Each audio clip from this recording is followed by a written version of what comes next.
एक किसान बहुत मेहनती था, लेकिन बार बार उसका नुकसान हो रहा था। एक रात उसने सपने में देखा कि उसने मंडी में नई फसल बेचकर अच्छे पैसे कमाए हैं, लेकिन शाम को वापस लौटते वक्त अंधेरे में कुछ चोरों ने उसके पैसे छीन लिए। किसान सर पकड़कर वहीं बैठ गया। तभी आवाज गूंजी कि किस्मत से ज्यादा और समय से पहले किसी को नहीं मिलता। ये वाक्य सुनकर किसान की नींद टूट गई। क्या मेरी सारी मेहनत बेकार है? अगर किस्मत में नहीं है तो मैं मेहनत क्यों करूं?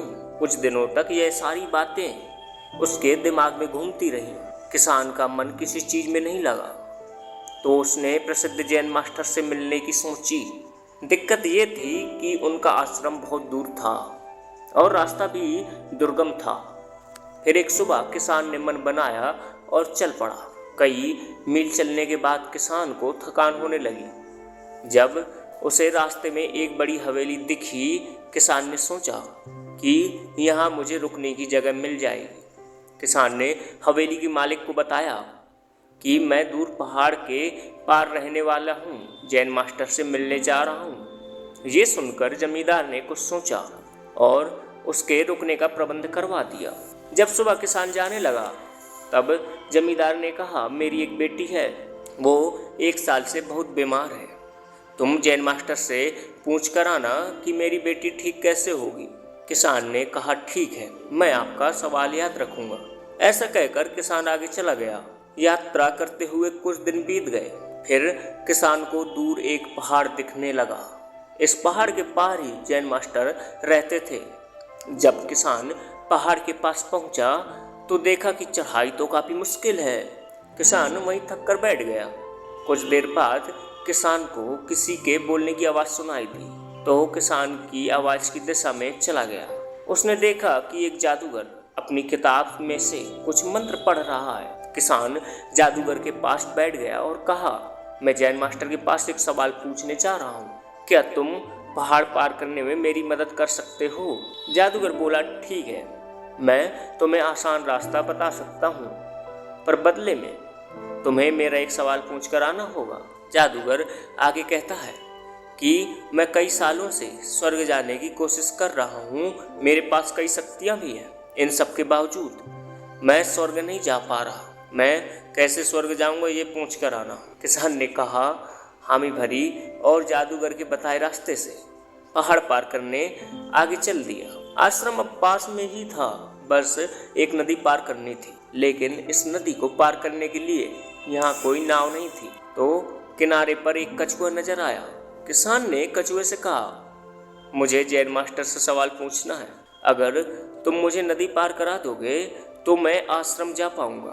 कछुआ तैयार हो गया, पर उसने कहा, मेरा एक सवाल है, मुझे बहुत डर लगता है क्योंकि मैं बहुत छोटा हूँ। कई सालों से ड्रैगन बनने की कोशिश कर रहा हूँ, पर बन नहीं पा रहा। मुझे ड्रैगन बनने के लिए क्या करना होगा? किसान ने हामी भरी और कछुए पर बैठकर नदी पार की। आखिरकार लंबा सफर करके किसान आश्रम पहुंचा तो पता चला कि जैन मास्टर एक इंसान के 3 सवाल के ही जवाब देते हैं। किसान ने सोचा, मुझे तो 4 सवाल पूछने हैं, अब किसका सवाल छोड़ूं? लड़की की बीमारी का इलाज पूछना जरूरी है। जादूगर और कछुआ न जाने कब से कोशिश कर रहे हैं। अंत में किसान ने खुद का सवाल न पूछकर बाकी सबके सवाल पूछे और जैन मास्टर के जवाब लेकर वापस लौटा। सबसे पहले कछुआ मिला। किसान ने कछुए से कहा कि जैन मास्टर ने बताया है कि तुम्हें ड्रैगन बनने के लिए अपना कवच छोड़ना होगा। उस कछुए ने हिम्मत दिखाई और तुरंत अपना कवच निकालने की कोशिश करने लगा। इससे कछुए को कुछ देर दर्द भी हुआ, लेकिन कवच निकालने की कुछ देर बाद ही वो ड्रैगन बन गया। कछुए के कवच में कई बेशकीमती मोती थे। कछुए ने खुशी खुशी सारे मोती किसान को दे दिए। मोती लेकर किसान वापस लौटा। इसके बाद किसान जादूगर से मिलता है और कहा कि जैन मास्टर ने बताया है कि जादूगर को कई किताबों का ज्ञान है, लेकिन उसे ये ज्ञान लोगों की भलाई में लगाना होगा और ज्ञान का खूब अभ्यास करना होगा। ऐसा करने से उसकी नॉलेज विस्डम में बदल जाएगी और वो स्वर्ग यहीं बना लेगा। ये सुनकर जादूगर की आंखों से आंसू आ गए। उसने कहा, मुझे अपनी कमी समझ आ गई। मैं अब हर गांव में एक दवाई खाना बनाने जा रहा हूँ। जाते जाते जादूगर ने किसान को कुछ खास मंत्र और एक अनमोल किताब भी दी। आखिर में किसान बेशकीमती मोती और जादूगर की अनमोल किताबें लेकर हवेली पहुंचा और यात्रा की सारी कहानी जमींदार को सुनाई। और फिर कहा कि जैन मास्टर ने बताया है कि आप तत्काल बेटी की शादी कर दें। शादी होते ही उसकी तबीयत ठीक हो जाएगी। ये सुनकर जमींदार किसान से कहता है कि मेरा कोई बेटा नहीं है, तुम मेरी बेटी से शादी करके यहीं रुक जाओ और हवेली और बाकी संपत्ति के मालिक बन जाओ। वैसे भी तुमसे बेहतर इंसान मुझे नहीं मिलेगा, जिसने दूसरों की मदद करने के चक्कर में खुद अपना सवाल नहीं पूछा। अगर किस्मत में नहीं तो क्या मेहनत बेकार है? असल में दोस्तों, किसान के सवाल का जवाब तो उसकी यात्रा में छुपा था। कैसे? जिस इंसान में ये 3 क्वालिटीज होती हैं उसे किस्मत के भरोसे बैठना नहीं पड़ता। पहली होती है कंफर्ट जोन का त्याग। कछुए की तरह जब हम सब कंफर्ट जोन में छिपते हैं तब खुद की क्षमताओं का पूरा विस्तार नहीं कर पाते। हमें खुद पर कॉन्फिडेंस नहीं होता, इसलिए कछुए जैसे डर लगता है। इसलिए हिम्मत करो और बार बार अपने कंफर्ट जोन से बाहर निकलो। दूसरा है ज्ञान का अभ्यास और मेहनत करो। जादूगर के पास ज्ञान तो था, लेकिन वो उसका अभ्यास नहीं कर रहा था। जब लोग नॉलेज का सही उपयोग करते हैं तब खूब मेहनत करते हैं तो उनके पास चाहने वालों की और सच्चे दोस्तों की कोई कमी नहीं होती है। इसलिए वो जहाँ होते हैं वहीं स्वर्ग बन जाता है उसके लिए।